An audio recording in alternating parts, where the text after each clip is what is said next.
డబ్బు, అనారోగ్యం, ఉద్యోగం, వ్యాపారం, అప్పులతో బాధపడుతున్నారా? మీకోసమే లాంచ్ యువర్ ఫ్యూచర్ ప్రోగ్రామ్. నమస్తే, సుమన్ టీవీకి స్వాగతం. ప్రస్తుతం మనతో ఉన్నారండి ప్రముఖ ఆధ్యాత్మికవేత్త డాక్టర్ అనంత లక్ష్మమ్మ. నమస్తే అమ్మ.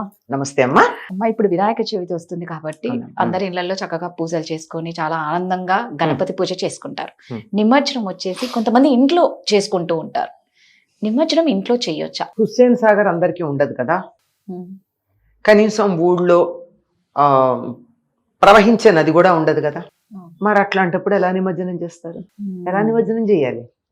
ఎలా నిమజ్జనం చేయాలంటే మనకి చాలా రకాలైనటువంటి పద్ధతులు ఉన్నాయి. ఈయన పంటలకు అధిపతిగా చెప్తారు కదా వినాయకుడిని. పొలంలో తీసుకెళ్ళి, ఎవరికన్నా పొలం ఉంటే వాళ్ళ పొలంలో చిన్న గొయ్యి తీసి పవిత్రంగా ఎవరో అక్కడ పాడు చేయనటువంటి చోట అందులో వినాయకుడిని పెట్టేస్తారు. మట్టి వినాయకుడు గనక ఒక్క వాన పడితే నేలలో కలిసిపోతాడు పత్రితో సహా. లేదంటే ఇంట్లో గాదెలు ఉండేవి పూర్వం. గాదె అంటే తెలుసా? పురి అంటే తెలుసా? లేదు. ఈ రెండు కూడా వడ్లు నిల్వ చేసుకోవడానికి ఉండే సాధనాలు.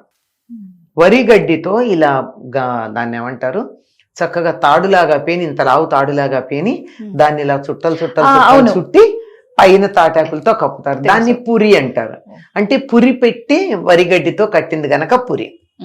లేదంటే గాదె. గాదె అంటే వెదురుతో పెద్ద బుట్ట, వెదురు బుట్ట. ఈ గది అంత ఉంటుంది, చిన్నది కూడా ఉండొచ్చు.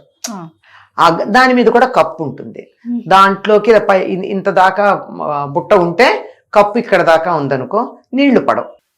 దాంట్లో ధాన్యం నిలవ పెడతారు. దానికి ఏమవుతుందంటే గాలి లోపలికి పోతుంది, తడెళ్ళదు, ధాన్యం మాగుతాయి, బాగుంటాయి. అలా ఉండేది పూర్వం. అలాంటి దాంట్లో తీసుకెళ్లి పెడతారు ఈ వినాయకుడిని. గాదిలో పెట్టేస్తారు. పంటలకి ఆహారానికి అధిపతి కదా, అందులో పెడతారు. వచ్చే సంవత్సరం దాకా ఉంచి, వచ్చే సంవత్సరం తర్వాత ఎప్పుడు గాదిలోంచి ఒడ్లు తీస్తుంటే అప్పుడు తర్వాత తీసి మట్టిలో పెడతారు. చాలా కాలం అయింది. ఇది ఒక పద్ధతి. ఉద్వాసన మాత్రం చాలా చక్కగా శాస్త్రోక్తంగా చెప్పాలి ముందు. దైన తర్వాత అందరికీ పొలాలు ఉండవు, గాదెలు ఉండవు. మరి వాళ్ళు ఏం చేస్తారు? ఇంట్లో పొట్లపాదు ఉంటే దాంట్లో పెడతారు. పొట్లపాదులో పెట్టడానికి కారణం ఏంటంటే, పొట్లపాదు దగ్గరికి అశుచిగా ఉన్న వాళ్ళు పెడితే చెట్టు మాడిపోతుంది పాదు కాస్త. అందుకని ఎవరు పొట్లపాదు దరిదాపుల్లోకి సవ్యంగా లేని వాళ్ళు వెళ్ళరు, అశుచిగా ఉన్నవాళ్ళు. అక్కడ పెడితే ఎవరు ఏమీ చేయరు కనుక అక్కడ పెడతారు. మాకంత విశాలమైనటువంటి చోటు లేదండి పొట్లపాదు పెట్టుకోవడానికి, ఏం చెయ్యాలి? వినాయకుడిని తులసికోట పెద్దది ఉంటే అందులో పెట్టచ్చు. రోజు నీళ్లు పోస్తుంటే కరుగుతాడు. అది కూడా అంత పెద్దది లేదండి, మా ఇంట్లో ఇంతే తులసికోట ఉంది, ఇంతే ఉంది.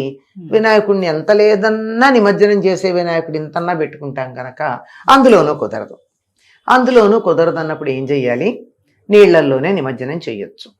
ఒక పెద్ద బకెట్ తీసుకుని దాంట్లో నీళ్లు పోసి కుడి చేత్తో ఇలా తిప్పుతూ ఉంటే సుడిగుండాల్లాగా వస్తాయి. గంగే గంగే గంగే గంగే అని. అంటే సంబోధన, గంగా అన్నదాన్ని సంబోధిస్తే గంగే అవుతుంది. ఓ గంగా, ఓ గంగా అని పిలవడం అన్నమాట. అలా పిలిచి 3 సార్లు ఇలా తిప్పి ఇలా చేయబెడితే గంగాదేవి అందులోకి ఆవాహన అవుతుంది. అప్పుడు తీసుకెళ్ళి ఆ గంగలో ఈ వినాయకుడిని నిమజ్జనం చేయొచ్చు. నిమజ్జనం చేశాక 1-2 రోజులకి ఆయన కరిగిపోతాడు. మట్టే కదా. ఆ కరిగిపోయినటువంటి దాన్ని తీసుకెళ్ళి ఎవరు తొక్కని చోట పోయండి. ఇళ్లలో కుండీలు ఉంటాయి కదా, ఆ కుండీల్లో కాసిన నీళ్లు పోయొచ్చు. మట్టి వినాయకుడైతే పత్రి కూడా దాంతో పాటు కరుస్తుంది. మాకున్న అపార్ట్మెంట్లో తులసి కోటే ఇంతది పెట్టుకున్నాము, కుండీలు పెట్టుకోవడానికి కూడా చోట్లేదు అన్నారనుకోండి, ఎక్కడో అక్కడ ఈ బకెట్ నీళ్ళు తీసుకెళ్ళి పార్కుల్లో వాటిల్లో పెద్ద పెద్ద చెట్ల మొదళ్లలో ఎవరు తొక్కని చోటు ఉంటుంది అక్కడ పోసేయండి. అయిపోయింది. పత్రి, వినాయకుడు, మట్టి కూడా అక్కడికి వెళ్ళిపోతాయి. ఇన్ని రకాల మార్గాలు ఉన్నాయమ్మా. లేదంటే బావి ఉంటే ఇంట్లో బావిలో పడేస్తారు, చెరువు ఉంటే చెరువులో పడేస్తారు. మట్టి అడుక్కు వెళ్తుంది. ఈ పత్రి ఉందే, ఈ పత్రి ఆ నీళ్ల మీద తేలడం వల్ల నీళ్లతో కలిసి కొంతకాలానికి లోపల క్రిమి కీటకాలు రాకుండా ఉంటుంది. ఉదాహరణకి జిల్లేడు, వావిల, ఇవన్నీ రావి, ఇట్లాంటి ఆకులు ఉన్నాయే, వీటి వల్ల మారేడు, వీటి వల్ల పురుగులు రావు, వాతావరణం కలుషితం కాకుండా స్వచ్ఛంగా ఉంటుంది. అందుకని ఇంట్లో ఉన్న బావిలో కూడా పడేయచ్చు. బావిలో లేకపోతే నీళ్లు, బకెట్లో నీళ్లు, పెద్ద పాత్రలో ఆ నీళ్లు తీసుకెళ్ళి ఎవరు తొక్కని చోట పోయొచ్చు. ఇన్ని మార్గాలు ఉన్నాయి. అది మీరు చెప్తూ ఉంటే ప్రధానికి ఒక మార్గం అయితే ఖచ్చితంగా మన కనిపిస్తుంది. సనాతన ధర్మంలో అమ్మ ఉమ్, చక్కగా అన్ని తలుపులు తెరిచే ఉంటాయి. నిజం. ఆ? అవును. అందరికీ అన్ని అవకాశం లేదు కదా. నీ ఇలా చేయకపోతే నీకు నరకానికి పోతావు, నీ కళ్ళు పోతాయని చెప్పి బెదిరించేది ఏం లేదు. ఆ, ఇది చేయకపోతే ఇంతే అవును. అని చెప్పేది ఏం లేదు. ఉమ్, ఇంతే కదా, అంతా ఉంది. ఒకవేళ కానీ తలుపులు తెరిచి లేకపోతే కిటికీ తెరిచి ఉంటుంది. ఉమ్, కిటికీ కూడా తెరిచి లేకపోతే గవాక్షం అంటే వెంటిలేటర్ తెరిచి ఉంటుంది. ఆ వెంటిలేటర్ కూడా తెరిచి లేకపోతే పైన ఉన్నటువంటి ఇటుక పెంకు ఒకటి తీసుకువెళ్ళడానికి వీలవుతుంది. అంతేగాని బంధించేసి ఉక్కిరి బిక్కిరి చేసి ఊపిరాడకుండా చేసే పరిస్థితి సనాతన ధర్మంలో లేదు. నిజంగా మీరు చెప్తుంటే అదే అనిపిస్తుంది. చూడండి, మీరు ఎక్కడి నుంచి ఎక్కడికి, పొలాల నుంచి ఇంటి వరకు వచ్చి బకెట్ లో పెట్టి మనం ఒక టబ్బులో పెట్టి, అంతే మనకి మనకు తగ్గట్లు మన అవకాశాలు మనకు చక్కగా ఇచ్చారు. ఆ కంఫర్ట్ అనేది చక్కగా కనిపిస్తుంది. ఆ తెలియక మీరు ఇందాక అన్నట్లు అది చేయకపోతే నరకంకి వెళ్తాం, ఇలా చెప్తా. నరకం కాదు, ఇంతే అని ఇలా ఈ తర్జన అంటారు దీన్ని. తర్జించటం, బెదిరించటం, ఈ వేలు పెట్టి ఇంతే అని చెప్పడం ఉంది సనాతన ధర్మంలో లేదు. చాలా చక్కగా చెప్పారమ్మా.